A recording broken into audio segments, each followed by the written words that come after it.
وأنت خير الفاتحين. حسبي الله ونعم الوكيل، نعم المولى ونعم النصير، ولا حول ولا قوة إلا بالله العلي العظيم. اللهم انصر الإسلام والمجاهدين في فلسطين وكل مكان. Tuan-tuan yang dimuliakan Allah Subhanahu wa taala, alhamdulillah. Syukur kepada Allah Subhanahu wa taala. Hari ini dapat lagi kita sebut butir-butir kalimah-kalimah yang diturunkan oleh Allah Subhanahu wa taala yang munawwarin. Yang butir-butir itu adalah butir-butir kalimah yang sangat bercahaya, yang mana siapa pun yang membawa kalimah itu pasti dan pasti akan menjadi mulia. Tuan-tuan yang dimuliakan Allah Subhanahu wa taala. Jadi sebelum kita mulakan bicara anbiya kita pada hari ini, suka saya untuk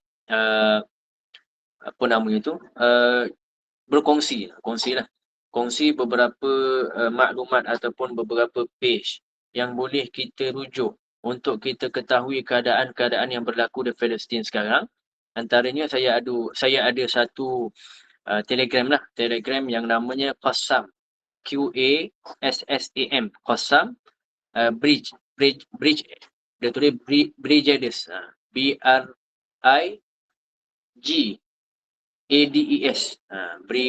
Brigades, macam itulah kalau bahasa Melayunya, Qassam Brigades. Itu dalam Telegram lah, boleh cari page tersebut, bahasa Arab, tapi kalau diterjemah dalam Google Translate, bahasanya itu agak tepat, jadi senang difahami. Jadi itu antara yang saya boleh kongsikan lah dengan apa yang berlaku pada hari ini. Yang tuan-tuan yang dimuliakan Allah Subhanahu wa taala, tuan-tuan pemerhati Allah Subhanahu wa taala, yang ulama-ulama dah ramai sebut dah.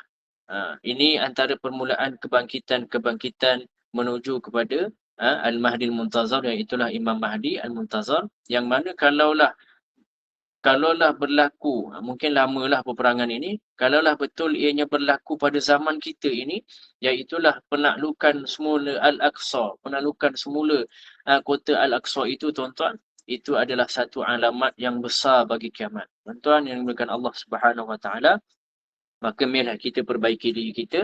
Dan hari ini, tuan-tuan, puan-puan rahmati Allah Subhanahu wa taala, hari ini saya nak cuba cerita bicara anbiya. Siapa yang saya nak cerita, tuan-tuan, sebab masa kita pun tak banyak, setengah jam.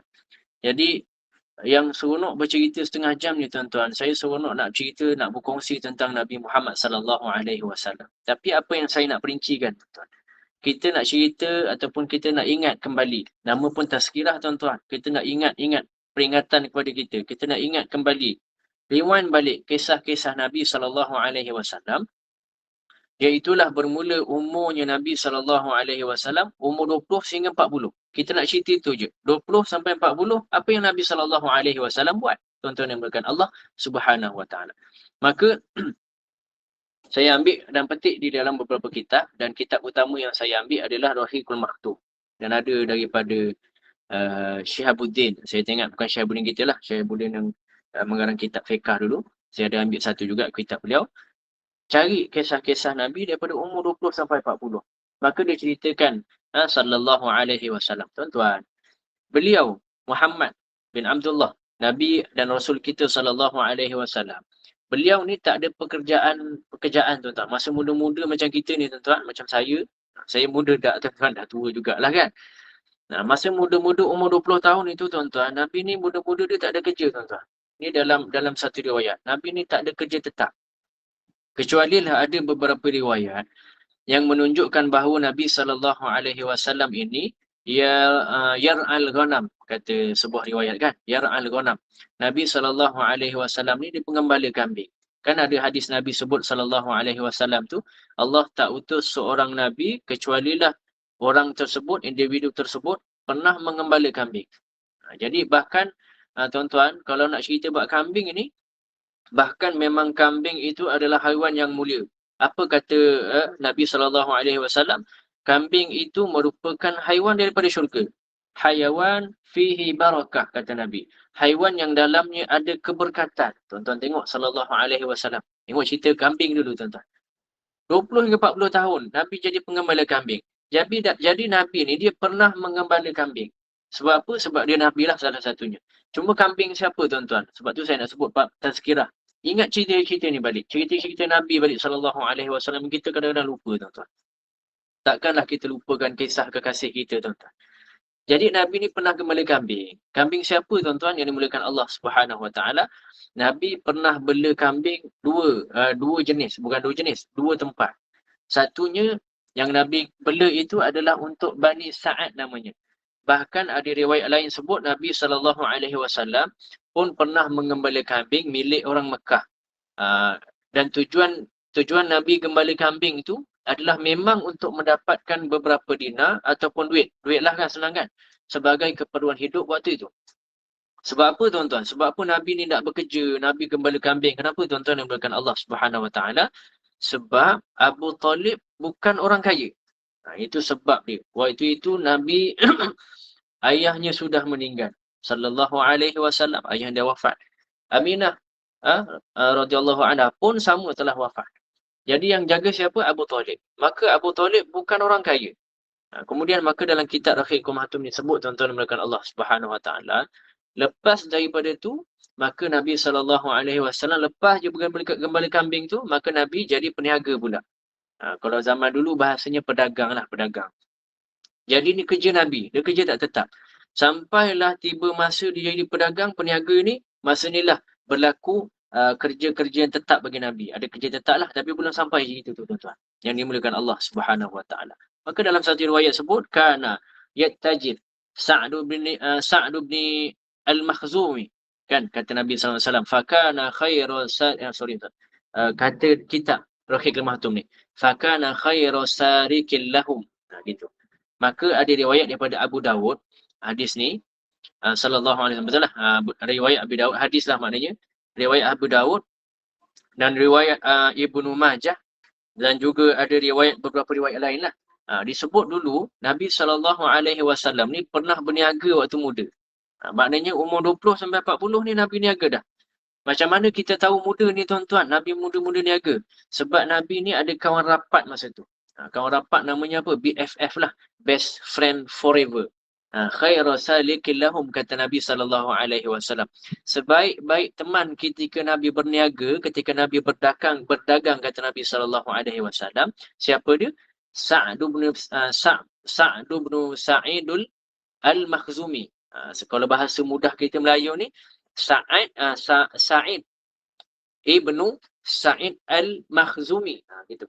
Kawan namanya. Sa'id ibnu Sa'id. Sa'id bin Sa'id lah namanya. Sa'id bin Sa'id daripada kaum Al-Makhzum. Ni kawan Nabi. Rapat betul sebelum dilantik menjadi Ar-Rasul sebelum dilantik menjadi Rasul pada umur 40 tahun. Jadi ni BFF Nabi yang juga merupakan umur yang hampir sebaya dengan Nabi SAW, yang menunjukkan bukti memang Nabi muda waktu. Tuan-tuan, mana pun Nabi pergi, latihan ke, berniaga ke, ataupun apa sahaja, disebut sampai melepak ke, baring-baring ke, mereka ni macam belangkas, tuan-tuan, lekat habis. Sa'id bin Sa'id, nama je. Dan akhirnya ketika Nabi SAW masuk je umur 25 tahun, Nabi mula berdagang di luar Mekah. Di mana Nabi berdagang, tuan-tuan? Nabi berdagang di negeri Syam. Dan memang selalu sangat menuju ke Syam. Ada riwayat sebut Nabi pergi Syam ni 7 kali je. Ada banyaklah riwayat-riwayat begitu. Dalam surah Al-Quraisy dia cerita semua. Kenapa asal niaga je sebut Syam ni, tuan-tuan? Kenapa Syam dulu? Sebab Syam ni ketika itu adalah pusat peradaban dunia. Pada waktu itulah. Saya pernah cerita dah sikit-sikit pasal Syam sebelum ni, tuan-tuan. Lama dah dulu.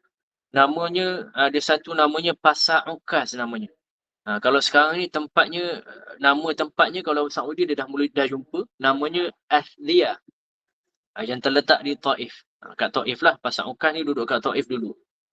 Jadi kebiasaannya Nabi dengan sahabat ni dia akan Nabi dengan kumpulan-kumpulan dia ni akan berniaga selama 4 bulan di Pasar Ukaz ni. Dan kisah ni dirakamkan hampir dalam surah Quraisy lah. Ila fi Quraisyin ila fihim rihlatash syita'i was-sayf. Rihlatash syita'i was-sayf tu yang nak cerita tu. Kejap Nabi niaga dekat Syita, kejap Nabi Syita, sekejap musim sejuk Nabi lari ke sini, musim panas Nabi lari ke sana, niaga begitulah. Jadi tuan-tuan dan Allah, sampai dalam Quraisy itu, kalau kita buka tafsir Ibn Katsir, dia ceritakan Nabi itu hari apa perniagaan kat situ, hari apa perniagaan kat sini. Sampai tahap kalau kat Pasar Ukaz ni, siapa yang tak dapat berniaga kat situ adalah satu kerugian besar untuk dia. Sampai tahap begitulah. Dan macam-macam lah cerita Ukas ni banyak sangat. Habis saja niaga di Syam tuan-tuan 4 bulan begitu, mereka akan berpindah ke hijrah pula ke Yaman. Ni Nabi SAW pada umur 20 tahun hingga 40 tahun. Suka sangat berjalan. Tapi dalam keadaan bekerja lah. Jadi sekarang ni lebih kurang kita lah begitulah kehidupan Nabi SAW. Cuma kehidupan Nabi lebih pada berniaga, bawa barang. Nabi ni dia banyak pasar yang beliau dah pergi. Malam-malam kita dah cerita pasar Ukas tuan-tuan. Saya suka nak selit. Nabi ni dah banyak pasar dah beliau pergi untuk berniaga sebenarnya. Cuma dalam banyak-banyak tu semuanya akan disampaikan apakah pasar ni, apakah kebaikan dia, apakah keburukannya. Jadi antara benda yang pasar yang Nabi dah pergi sallallahu alaihi wasallam, tempat-tempat niaga yang Nabi dah pergi. Namanya Dumat Al-Jandan. Dumat Al-Jandan. Ni saya ambil daripada kitab Syihab tadi saya sebut tu. Pasar ni terletak di kawasan padang pasir Syam, dekat Damsyik lah, Damsyik. Terkenal dengan pasar jahiliah begitu, tuan-tuan dan dimuliakan Allah Subhanahu Wa Taala. Kebiasaan Nabi berniaga di sini adalah pada bulan Rabiul Awal.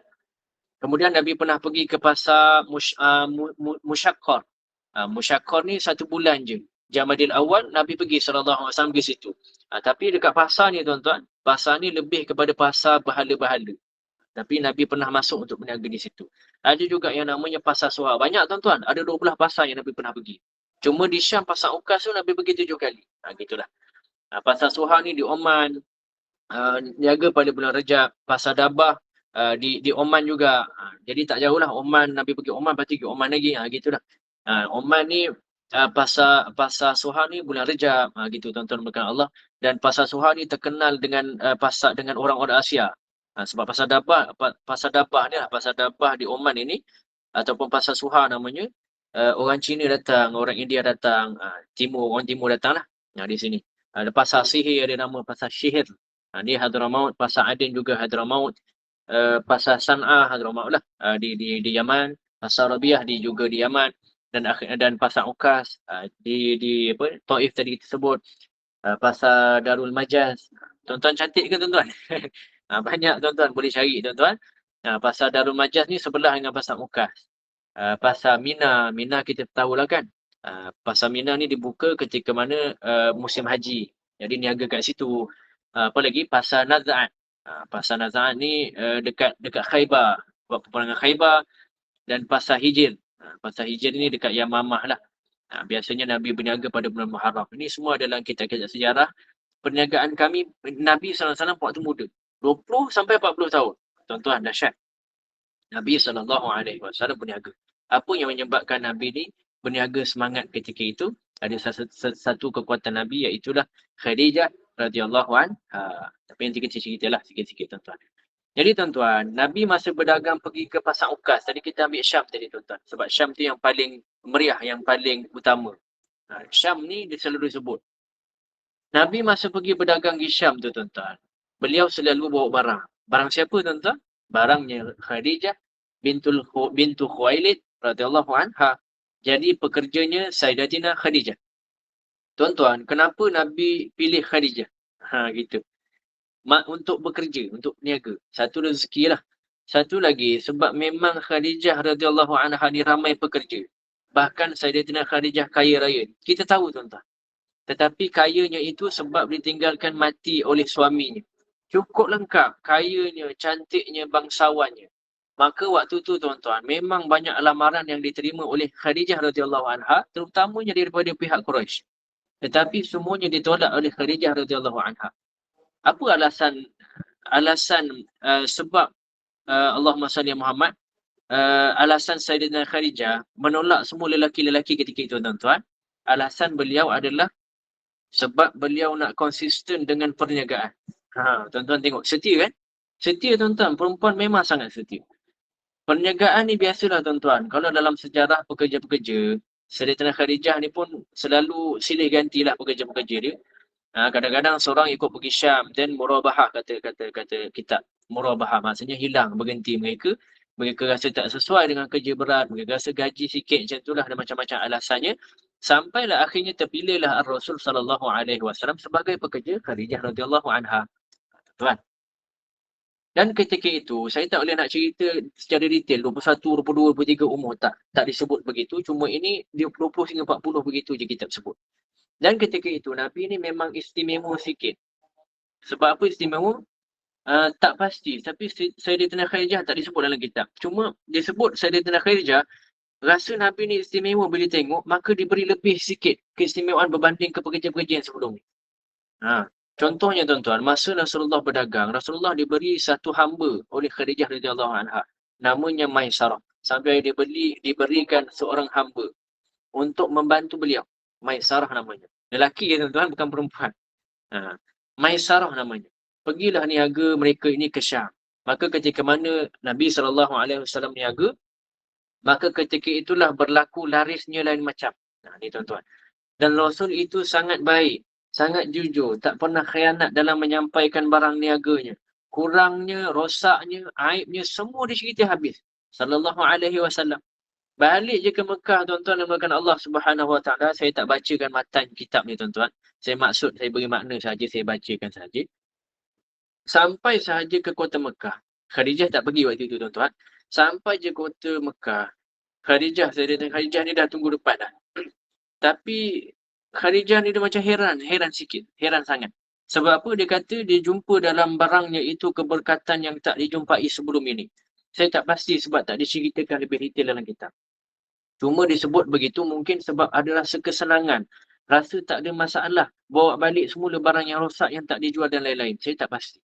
Tapi sungguh laris ketika itu. Akhirnya ditanya kepada Maisarah. Khadijah radhiyallahu anha tanya kepada Maisarah. Apa yang Muhammad buat? Tak ada tuanku, kata Maisarah. Tak ada orang seperti Muhammad. Kata Maisarah. Tak ada orang seperti Muhammad kat sana. Amanahnya, ramahnya. Maka dengar je kisah ni tuan-tuan. Maka datang rasa bibit-bibit cinta daripada Khadijah kepada Nabi SAW. Tuan-tuan, tapi Khadijah tahan. Romantik tuan-tuan sikit cerita dia. Tapi Khadijah radhiyallahu anha tahan. Sebab beliau memang sedang menahan untuk tidak menikah. Sebab kebiasaan wanita ini dia akan setia pada yang satu tu. Itulah permulaan, itulah yang akhir. Itu kebiasaan. Minta maaf lah kalau ada lelaki yang kita tak puja. Tak apa, itu memang kebiasaan.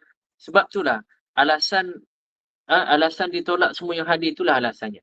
Tapi tuan-tuan lah terjatuh juga hati dengan Rasulullah SAW. Tak sengaja gitu kan, crush gitu kan. Tapi tuan-tuan akhirnya Khadijah radhiyallahu anha disebut apa? Nak cakap berdepan rasa tak manis kan gitu kan. Maka Sayyidatina Khadijah minta tolong kawannya. Namanya siapa? Namanya Nafizah. Ni nama banyak tuan-tuan saya sebut. Kita boleh ingatlah sama-sama insya-Allah. Nafizah pun tanya kepada Nabi SAW. Dihantar Nafizah tanya, macam mana kalau kamu kahwin dengan Khadijah? Itu kan kepada Rasulullah tanya. Nafizah ni tuan-tuan, dia pujuk Nabi sampai tahap tak apa je. Nanti saya pujuk Khadijah tu, sebab Khadijah mesti setuju dengan kau ni. Dia memang senang sangat mesti dia senang nak terima kamu. Sebab kamu ni baik sangat. Maka Nabi SAW tuan-tuan, setuju terus tanpa banyak tanya. Tuan-tuan tengok dia macam sebenarnya ada sama-sama rasa suka. Sebab Khadijah radhiyallahu anha tak ada kekurangan. Cuma sebab waktu tu umurnya sahaja yang lebih sikit. Tuan-tuan yang dimuliakan Allah Subhanahu Wa Taala. Bila dah dapat lamaran daripada Khadijah radhiyallahu anha, Nabi pun setuju dengan lamaran tersebut dan Nabi akhirnya melamar semula Khadijah selepas daripada itu. Macam mana Nabi SAW melamar Khadijah tuan-tuan? Nabi duk cerita dekat Abu Talib. Dia tahu Nafizah cerita kat dia yang Khadijah suka kat dia sallallahu alaihi wasallam. Nabi cerita kat Abu Talib. Kemudian Nabi jumpa dengan Abu Lahab. Cerita kat Abu Lahab kan. Sebab dulu Abu Lahab ni dia kan pencinta Nabi sallallahu alaihi wasallam kan. Apa jadi lepas tu tuan-tuan? Diceritakan betapa sukanya ataupun lamaran-lamaran itu kepada pakcik-pakciknya semuanya. Abbas radhiyallahu anha diceritakan pada Hamzah radhiyallahu anha. Tuan-tuan, tapi setuju semuanya. Pakcik-pakcik dia semua setuju. Maka dia kerana tahu isi hati Nabi SAW ini tuan-tuan.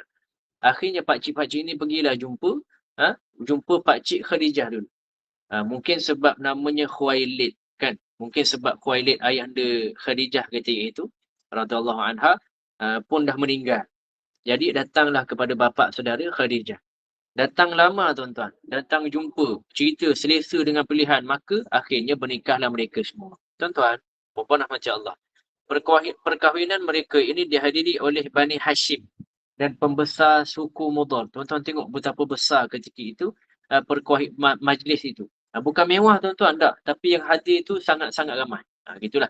Jadi tuan-tuan, sejarah pernikahan ini dia jadi lepas balik daripada Syam yang kita cerita tadi tu. Balik daripada Syam, kata Rahiqul Mahtum kitab ini, lepas daripada 2 bulan Nabi SAW balik, yang Khadijah heran tengok barang dia habis dalam keadaan lari sangat sekian-sekian gitu. Lepas 2 bulan Nabi nikah terus dengan Khadijah radhiyallahu anha. Apa makna dia tuan-tuan? Nabi SAW ataupun orang beriman seperti Nabi itu, dia tak lama rasa sesuai, datang rumah, mengenali, tanya seorang-seorang kawan-kawan dia macam mana sikap dia, pemarah ke dan sebagainya. Lama, nikah habis. Dan Khadijah radhiyallahu anha adalah wanita pertama yang menikahi Ar-Rasul sallallahu alaihi wasallam. Dan Rasulullah tak pernah bernikah lagi semenjak adanya Khadijah radhiyallahu anha, sampailah Sayyidatina Khadijah ini wafat, barulah wujudnya poligami. Gitulah kisah tuan-tuan yang dimuliakan Allah Subhanahu wa taala. Dan dengan Sayyidatina Khadijah ini, Nabi dapat anak semua sekali kecuali seorang. Anaknya Nabi ada 7 kan? Ada lagu tu kan? Anaknya Nabi ada 7. 7 ini semua daripada Khadijah radhiyallahu anha kecualilah seorang. Siapa tu yang seorang tu namanya tuan-tuan? Namanya Ibrahim. Ibrahim ni daripada siapa? Ibrahim ini daripada Maria Al-Qibtiyah. Qibti ni apa tuan-tuan? Qibti ni maksudnya perempuan daripada Mesir. Ibrahim sahaja yang bukan daripada Sayyidatina Khadijah. Yang lain 6 orang tu semuanya daripada Khadijah. Saya nak tanya seorang-seorang nanti kan pening kan? Kita kadang-kadang bersepah-sepah. Saya sebutlah satu-satu. Yang pertama Qasim. Yang kedua Abdullah. Yang ketiga Ibrahim, anak Maria tadi. Yang keempat Zainab. Yang kelima Ruqayyah. Yang keenam Fatimah. Yang ketujuh Ummu Kulthum. Kan? Ummu Kulthum bolehlah. Ummu Kulthum. Dan semua anak Nabi ni tuan-tuan yang dimuliakan Allah, semua anak Nabi ini wafat sebelum balik. Qasim dan Abdullah meninggal di Mekah. Ibrahim itu meninggal di Madinah. Semua puteri-puteri Nabi SAW itu beza sikit dengan anak-anak yang lelaki tadi, iaitulah mereka ini sempat bersama dengan Islam, iaitulah permulaan perjuangan Islam itulah. Itulah antara yang paling teruk sekali ketika itu adalah Ruqayyah, kan, Fatimah yang berkahwin dengan anaknya Abu Lahab. Itulah tuan-tuan yang dimuliakan Allah Subhanahu wa taala. Kalau tengok buku-buku sejarah, tuan-tuan, dia habis cerita kat sini je.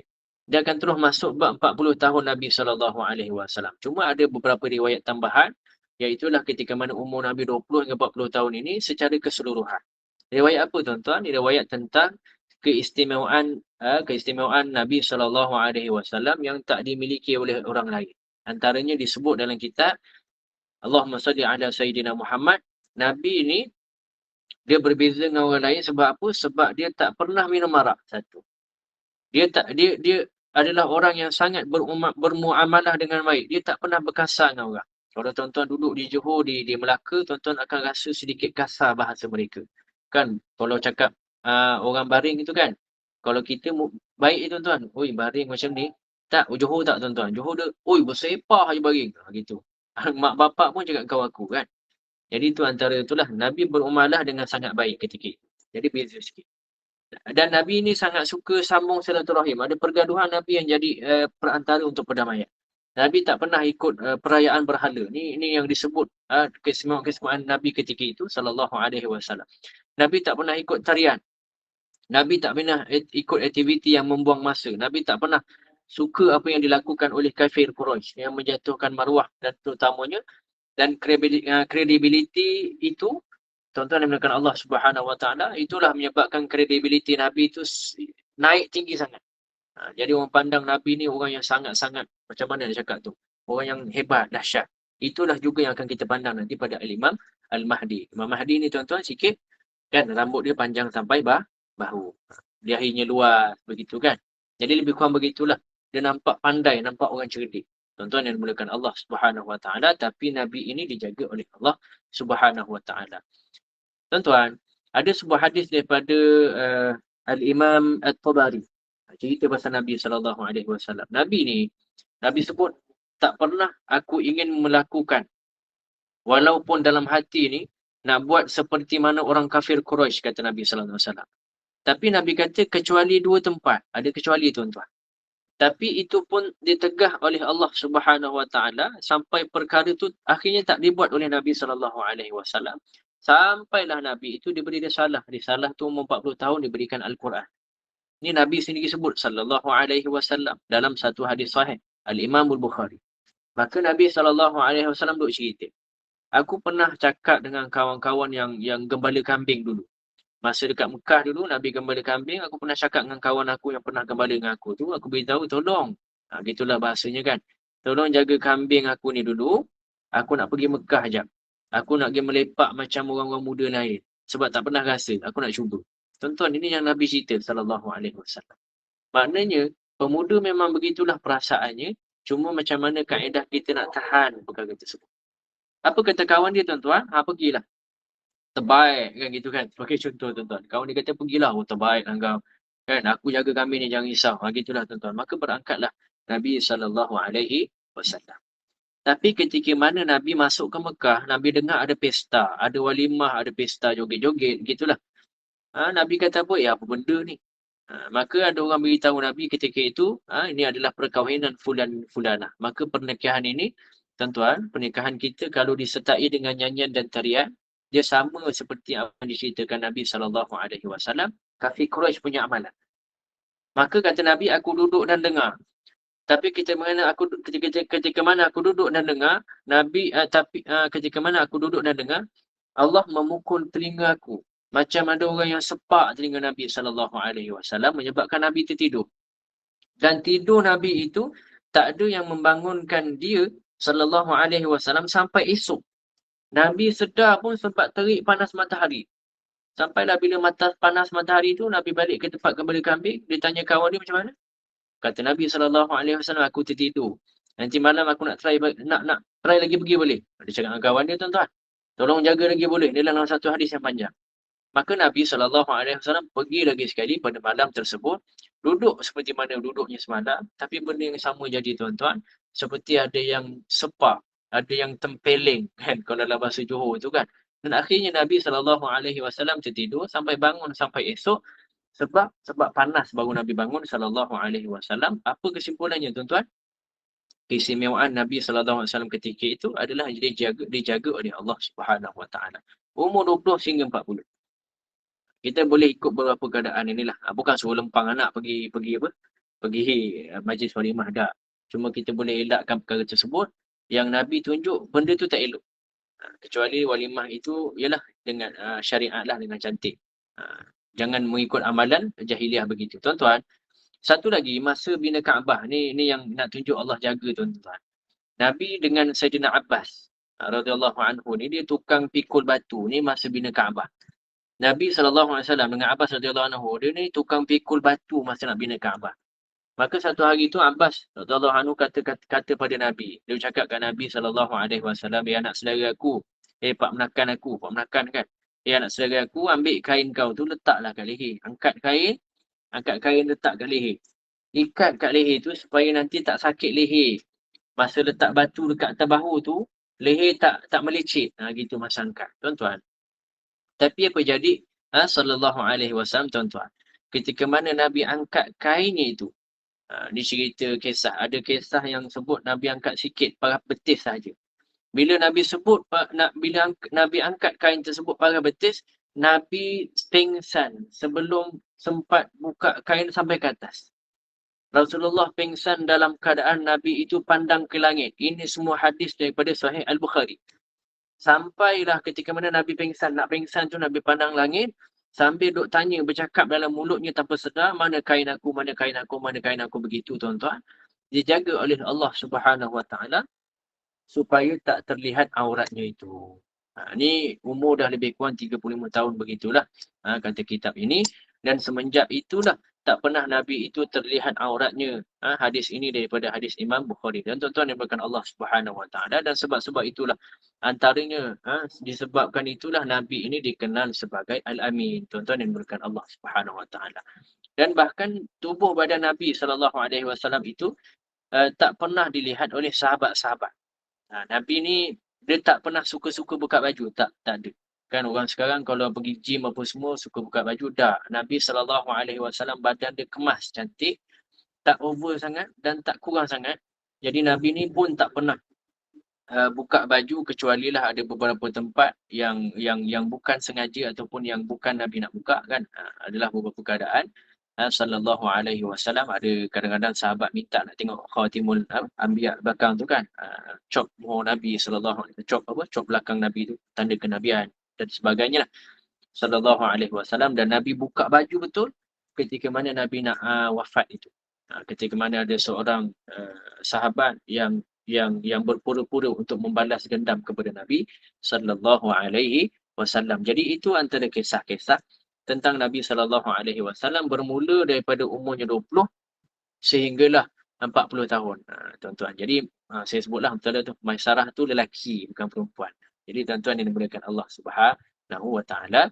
Jadi saya rasa sampai situ sajalah. Ada 3 minit begitu tuan-tuan yang dimuliakan Allah Subhanahu wa taala. Minta maaf saya tak gunakan 3 minit ini untuk perincian yang lain. Jadi sampai situ saja aku qauli hadza wa astaghfirullahal azim li lakum. Saya serahkan semula kepada pengurusi majlis kita pada malam ini. Terima kasih. Terima kasih Ustaz. Alhamdulillah, jazakallahu khairan fadil Ustaz Muhammad Nazim atas kesedia memimpin bacaan ayat suci Al-Quran itu tadi, iaitu daripada surah As-Sajdah, Al-Waqi'ah dan juga surah Al-Mulk ya. Dan juga perkongsian ilmu yang cukup bermanfaat sangat bagi kita, iaitu bicara anbiya ya, mana terdapat banyak pengajaran penting ya. Ada beberapa pengajaran penting yang boleh kita raih daripada kisah para anbiya ini. Yang antaranya adalah berkaitan dengan kesabaran yang diperlukan dalam kehidupan ini, dan kita hendaklah sentiasa merujuk kepada Al-Quran juga kerana ia adalah panduan bagi mendapatkan keredaan Allah SWT, kerana keseluruhan Al-Quran itu adalah menceritakan juga kisah baginda Nabi Muhammad sallallahu alaihi wasallam, kerana terdapat banyak kerana ia adalah menjadi asbab juga bagi kita untuk menjadi lebih baik dan menjadi individu yang dapat memberi manfaatlah kepada yang berterusan kepada orang ramai. Dan semoga kita semua mendapat manfaat dan teruslah istiqamah dalam majlis ilmu ini. Sebentar lagi ada apa? Selepas ini ada kelas worker bersama dengan Cikgu Siti Hajar, dan terima kasih kepada para jemaah sekalian sudi duduk bersama-sama dengan akhir majlis ini. Ustaz, kita akhiri dulu majlis ini dengan tasbih kafarah dan surah Al-Asr. Silakan. Kita tangguh majlis kita. Terima kasih semua. Moga bermanfaat. Terima kasih. Dan kita tangguh majlis kita dengan kafaratul majlis wa suratul asri. Subhanallah wa bihamdihi. Subhanakallahumma wa bihamdika.